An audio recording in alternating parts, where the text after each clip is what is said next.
What's going on, Yugi Bros? It's Connor with another duel video for you guys today. This time we're doing Serpent Knight Dragon versus Gaia. So, Gaia had, Gaia the Fierce Knight is a normal monster that would arguably be terrible if not for its skill Knight of Legend. Serpent Knight Dragon falls under the same category, would arguably terrible if not for its skill Nightmare Sonic Blast. So we're going to test out both of those, pit them against each other, and see which one is superior. We are playing Nightmare Sonic Blast and our Serpent Knight Dragon. Our opponent is playing Knight of Legend with Gaia. And you're going to notice first off, the hands, these decks are actually kind of similar. Knight of Legend makes it so that you can't activate your face down cards, and Nightmare Sonic Blast doesn't have that restriction. However, it gains extra effects based on how many monsters you reveal in your deck, and I'll explain both these skills in a second for the people that don't know. So, you're going to fill your deck with hand traps. This deck's going to fill its deck with hand traps because it can't set stuff, and this is going to fill itself with hand traps because it needs to rely on the skill to do so. So, this game has no Nightmare Wheels, no Zone of the Spirits, and it's really, really nice. So, for the people that don't know, Knight of Legend, activate this skill during your main phase. Each turn, one Gaia the Fierce Knight you normal summon can be summoned without tributing. Apply the following skill while you control Gaia the Fierce Knight monster or a Gaia the Dragon Champion monster. If it attacks a defense position monster, inflict piercing battle damage. Once per turn, if it inflicts battle damage with the skill, draw 2 cards, then discard 1 card. The downside to this card, however, is you cannot activate set cards in your spell and trap zone while this is active, and as soon as you flip this, this will be active for the remainder of the game. The Rex Raptor skill, Nightmare Sonic Blast, says you can activate this skill while you control Serpent Knight Dragon. Kind of similar here, you see what I'm saying? Once per turn, you can reveal the top 4 cards of your deck and use one of the following skills depending on the number of monsters revealed. If you reveal 1, you add one of the revealed cards of the 4 that you reveal to your hand. If you reveal 2, destroy 1 card your opponent controls. If you reveal 3 or more, so 3 or 4 because it maxes at 4, you apply both of these effects. Then place the rest of the revealed cards on top of your deck in any order. That's really key. A lot of people forget that this also applies. So even if you don't get the effect you want, you still stack your deck so that next turn you can hopefully apply these effects a little bit easier, or just in general, draw the card you want that you stack last. So card's really cool. So our opponent elected to go second, which kind of makes sense. You want to kind of just set up, summon your Gaias and beat face. And that's kind of cool because for us, we kind of want to set up to tribute summon our Serpent Knight Dragon. This deck, the Gaia deck gets the luxury of normal summoning Gaia the Fierce Knight without tributing. Our deck still has to go through the rigmarole of tribute summoning our Serpent Knight Dragon or summoning it through other means, getting it on the field. But once we get it on the field, this skill kind of goes off. So we're going to start. We open with Offering, Summoner's Art, Gentlemander, and Sphere Karibo. They open Offering, Summoner's Art, Gentlemander, and Command Knight. It's really, really similar. We're going to set Offerings to the Doomed, and we're going to pass. There's not much we can do. We didn't open the Double Costin, which is pretty key to this deck. We also didn't open the Tribute Doll, which I'll explain in a second. So they draw into Charging Gaia the Fierce Knight. They're going to activate their Summoner's Art, search their Gaia the Fierce Knight, and then they are going to flip their skill immediately. Didn't normal summon their Gaia the Fierce Knights. Now this is active, so if they set this, they can't activate it. So the point is, you won't set things. You're kind of just playing quick play spells and normal spells because you can't set your cards. So traps are kind of irrelevant. Traps are irrelevant in this deck, and setting a quick play would be irrelevant as well. So they're going to go straight into battle phase and swing for 23. We're going to Sphere Karibo because we do not want to take that damage to the face. We could have Offerings. Reason we didn't is we need a draw. We need to hit either a Tribute Doll or a Double Costin to get any type of play going. So we can't afford to lose our draw phase here, even though getting rid of a 2300 beat stick is nice. This deck is full of them, so we know it's probably going to happen regardless, so we'd rather get our draw. And we draw Serpent Knight Dragon, which is a brick considering we already have a way to get Serpent Knight Dragon. This is the one downside to this deck, is you kind of have to hit the combo to summon Serpent Knight Dragon. If you can't summon Serpent Knight Dragon, that is going to be a strict problem on your part. So we use the art to get another Serpent Knight Dragon, but that's not going to net us anything. We have to pass. They draw into Twister. Their main decking Twister. It's a really good card right now to deal with Zoma and Nightmare Wheel, and Parasite Paranoid as well. So they summon Command Knight, which buffs this up to 2700, and they will go into battle phase and swing. We're going to take the 1600 because we can afford that, but we can't afford to take this 27, so we will flip our Offerings to the Doomed. We could have Gentlemandered and then gotten our draw phase, but again, we wouldn't have had any monsters, so if we hit a Tribute Doll or Costin, it wouldn't net us anything. So we figure we'll just bite the bullet at this point, destroy the thing, and then pass. We'll keep the Gentlemander for the future. They draw into Command Knight. They summon Command Knight. Now both of these pumped each other up by 400, so 800 apiece, so they're 2,000 each. And they both say if you control another monster, monsters your opponent controls cannot target this card for attacks. Since both of those effects apply, they produce a lock where you can't attack your opponent. They're going to have the first Command Knight swing. With the second one swing, we're going to Gentlemander it, because at this point we have to. We have no other plays. So they'll kill that, and we'll go into our draw phase, which is Sphere Karibo, which doesn't really help, so we quickly reveal our hand to our opponent, saying, yeah, no, we can't do this. So game 2. Like I said, the problem with the Nightmare Wheel, or the Nightmare Sonic Blast and the Serpent Knight Dragon deck is just simply you need to get the Serpent Knight up. So we elect to go second because we would like an extra card to try to pull this off in one turn. And also giving this deck the ability to go first. It does allow it to set up, but sometimes it can be more defensive than offensive, so we figure we take our chances here and we go second. They open Summoners Art, ordered to charge Gentlemander, Command Knight, and then they use the art to search the Gaia. We open pretty similar to last turn, except now we have the Costin, Sphere Karibo, Gentlemander, double Costin, and Summoners Art. This order to charge was sided in. They're actually not mating this. I'll explain in when I go over the deck list at the end of the video. So the art gets the Gaia. They're going to set Command Knight and they're going to pass. They have defense. They have the Gentlemander, so they don't have to worry about this dying. But then I like this because then can flip this on the following turn as an onslaught, making this 2,700 immediately when it comes out, which is really strong. We draw into another Sphere Karibo.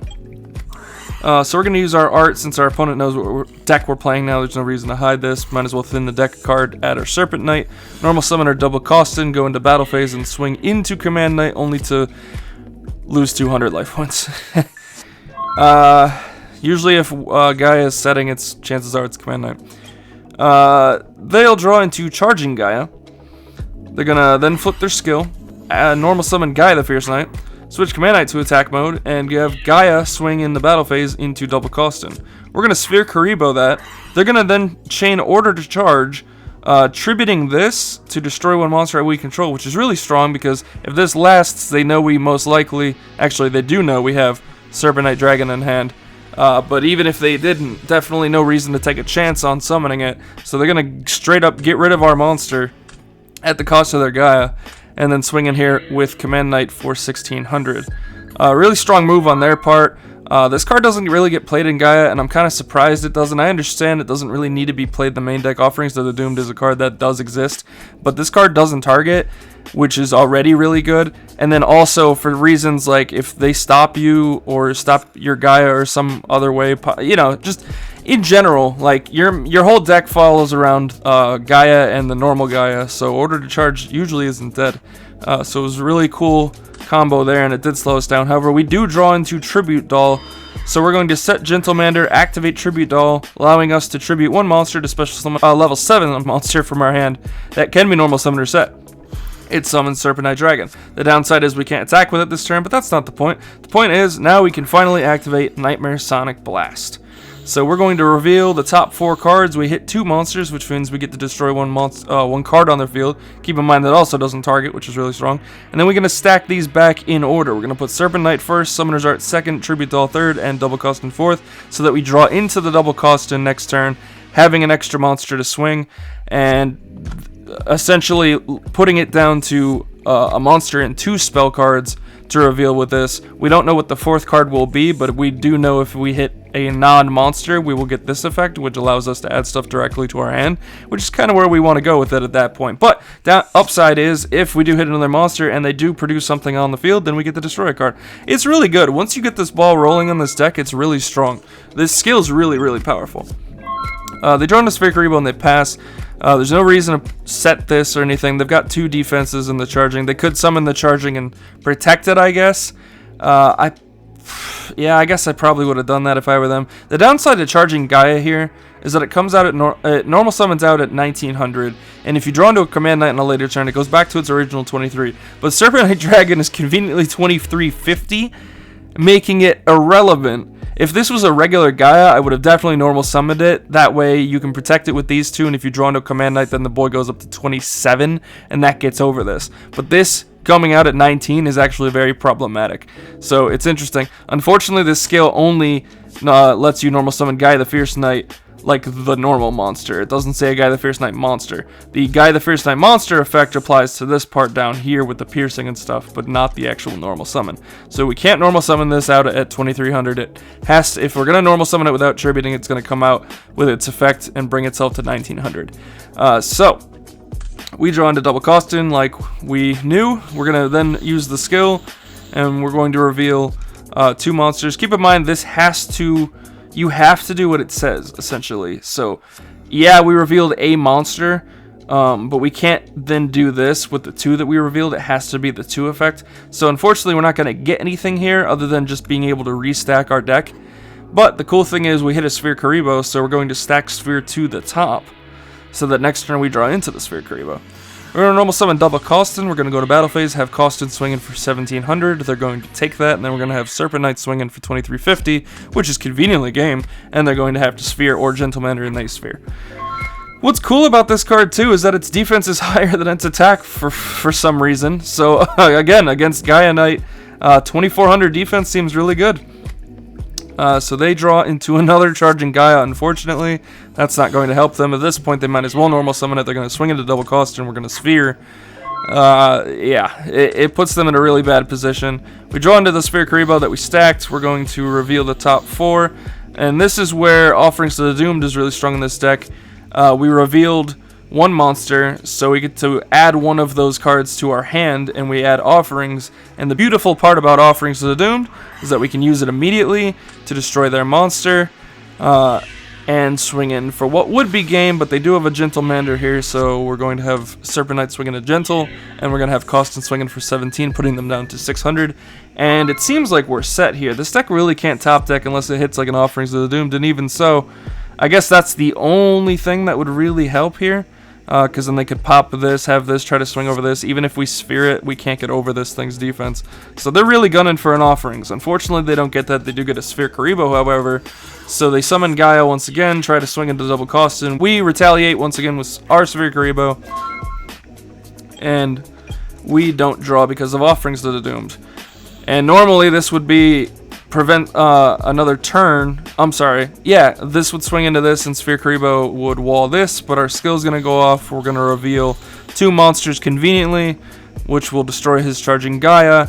We will stack these in the fashion that we desire best, and then we will swing in 1 to get Sphere Karibo and 2 for game.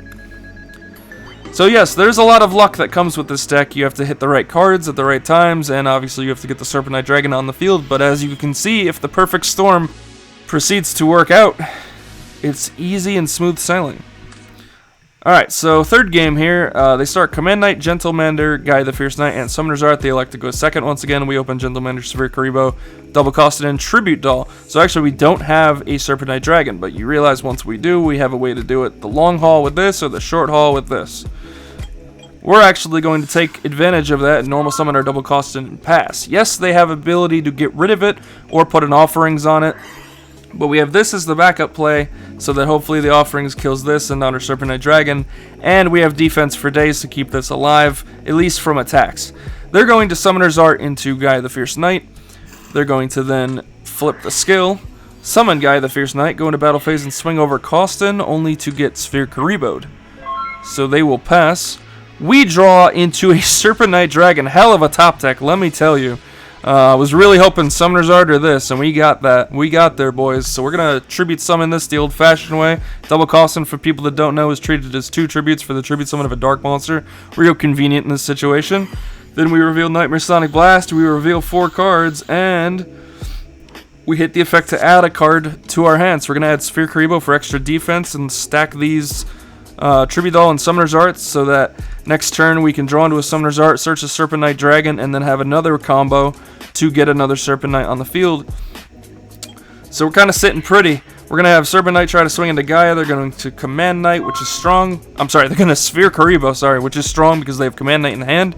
They draw into Summoner's Art, so they're going to activate that, add a third Gaia. They're going to then normal summon the Command Knight, pumping this up to 2700, which is real strong. If we didn't have the Sphere Karibo we added, or the Gentlemander we would have had in hand anyways, to wall this thing. So we're gonna put their Gaia in defense mode. This Lust rendering Command Knight useless at just 1600 attack. We draw into our Summoner's Art that we so beautifully stacked. We're going to activate Summoner's Art to not only get Serpent Knight, but reshuffle our deck so that the top 4 can be anything. We don't even know. That's the fun of it, this thrill. What are we going to reveal? We reveal 2 monsters. We're actually going to pop Command Knight here. The reason we did that is because this doesn't end up being a threat to us. The entire deck is Gaia the Fierce Knight. This ends up being a threat if they can protect it.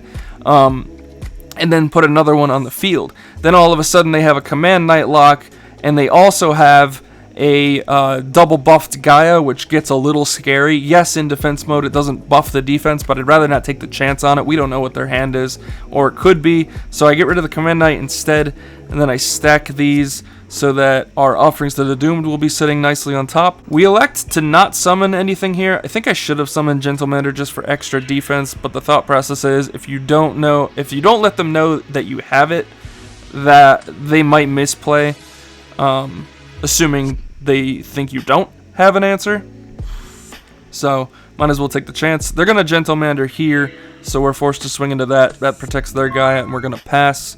They're going to draw in a Charging Gaia. This is really bad luck for them. They're really not hitting any of their destruction. I know they have a Order to Charge in there, and I think it's 3 Offerings of the Doomed, if I'm not mistaken. I'll show you guys at the end of the video to double check. So going to normal summon Gaia, and they're going to pass. Reason being is because at this point, what else are you going to do? You might as well summon it. It's only going to take 50 damage. You know I have the potential to blow up a monster every turn. You don't want this thing to start swinging directly, so... we draw into Offerings of the Doomed, however, so if they knew and remembered what we stacked, then they should know. Actually, do they actually get to see what we stack? I'm not actually sure if that's public knowledge or not, but let's just assume it is for now.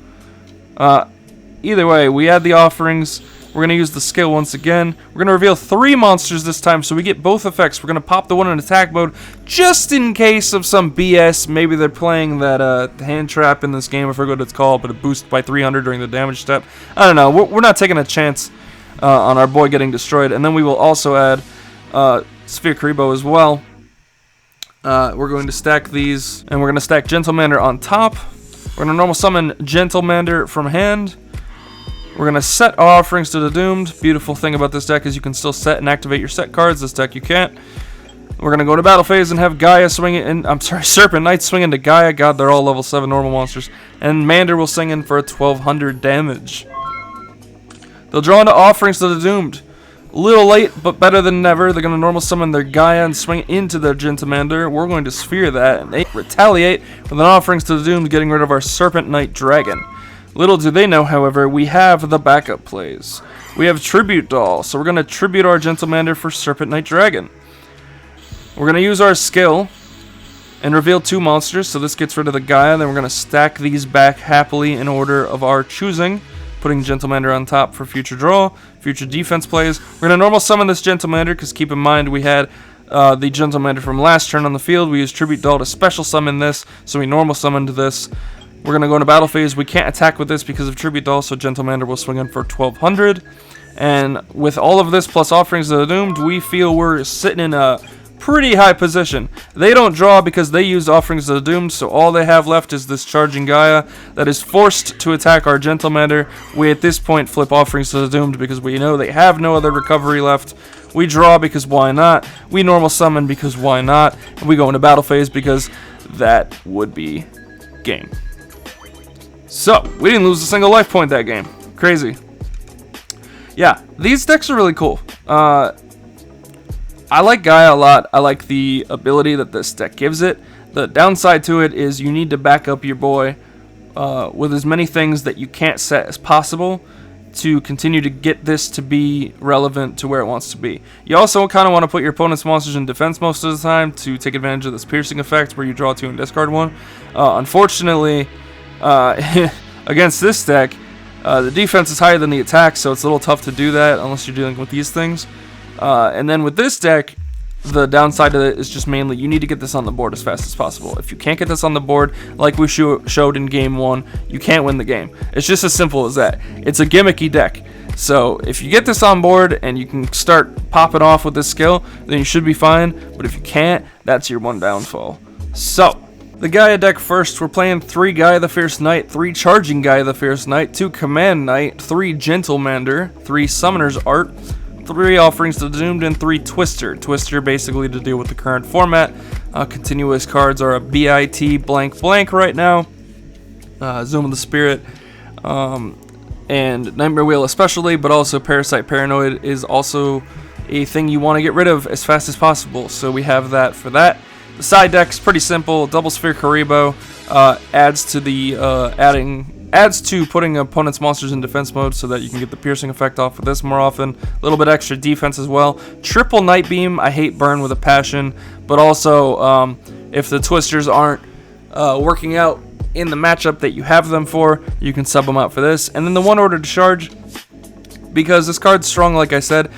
This deck sided out the 3 twisters in game 2 for this and 2 Sphere Karibos. So as you saw, the order to charge actually put in work. It was really relevant where it was used. Alternatively, Serpent Knight I haven't showcased on this channel in a long time. We're playing double Serpent Knight Dragon because once you have it, and you're playing 5 ways to get to it. But we play 2 because there is the chance that they get rid of the first one once you put the second one on board. If you didn't already win off the first one, it's a 50-50 chance if you're going to win if you drop the second one, if you're in that type of a situation. But you shouldn't be winning a game if you're trying to get a third one on the field. And I understand playing 3 and 3 Summoner's Art to just see it as fast as possible, but as you saw in the game, I really had no problem seeing it. Once you get it, and then that's it. I'd rather not keep bricking with the card after the fact. And then Summoner's Art, once you have the Serpent Knight Dragon, you can just set it as a bluff. So it's not really a big deal. Triple Double Costin, obviously because it counts as 2 tributes for this thing. Triple Gentlemander, triple Sphere Karibo. Maximum defense, but also this being on the field, or staying on the field to wall, is good with Tribute Doll the following turn, which is really nice. I actually have been thinking about teching in Metal Reflex Slime in this deck. I haven't played it, and obviously we didn't side it here. But 3,000 defense to kind of wall your opponent as long as possible, and then either you use it as a tribute, just the old-fashioned way with like a Gentlemander or something for this, or you Tribute Doll it, wait till you hit your Tribute Doll, tribute the Metal Reflex Slime for this. It actually seems pretty good on paper. I'll have to try it out and see how it goes. I don't know if I'd have space to main it. If I did, I'd want to just probably add it to this and not take anything out. But I wanted this to stay 20 as well, because you want to see this as fast as possible, so maybe I'd cut one of these from the main deck. And then Triple Offerings to the Doomed. This card's real strong in a lot of matchups, but I especially like it in this because if you hit it off the skill, like you saw, and I think it was game 2, where you hit 1 monster, so you get to add one of the cards to your hand, you add this, and you can activate it immediately. It kind of pairs well as well with something like Twister, where we're siding for, like, again, Zoma, Nightmare Wheel, Paranoid, etc. It's really good for that situation, but this card allows you to kind of keep tempo. Like, your skill is going to destroy things, but on the offset chance it doesn't work out, you have this. And also, if it does work out and you just have an extra destruction, the thing is, the draw phase isn't the end of the world, because if your skill's active every turn and you keep getting an extra bonus effect to either add, destroy, or both, the draw phase is just extra lackluster.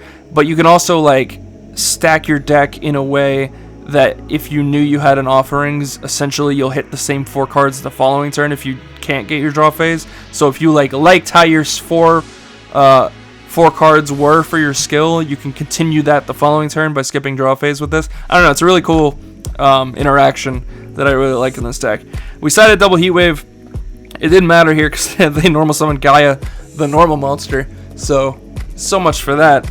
But this card's still really strong against the right decks. It allows you to continue pacing yourself while you don't have to really worry about your opponent kind of dumping an onslaught. Also, you can set this under it, which is really nice. So if you Heat Wave and then set double Costin and then make sure that this is protected, usually it will be because you Heat Waved, in which case a lot of people just won't be able to get over your boy unless they're playing normal monsters in their deck. And then the following turn you just tribute this. for your boy, and they don't have a monster on the field because they couldn't, or it was in defense mode. But either way, like this card's really strong for that. Then double Night Beam to deal with back row and twisters as well. I might change it based on how the format is for a third twister here and just keep one Night Beam as a one of or something. Or make this the third offerings and main deck the Metal Reflect. I'm not sure yet. I haven't messed a whole lot with this deck lately, but this deck is still really, really fun. And who doesn't love using Nightmare Sonic Blast and YOLOing the world when you get to reveal stuff with that? It's a load of fun. So, guys, what did you think? Did you like, love, or hate any of the card choices for both of these decks? Please leave your comments down below. Comment, like, and subscribe as always. Please click that notification bell to get all of our latest updates. And I'm out. I'll see you guys in the next video.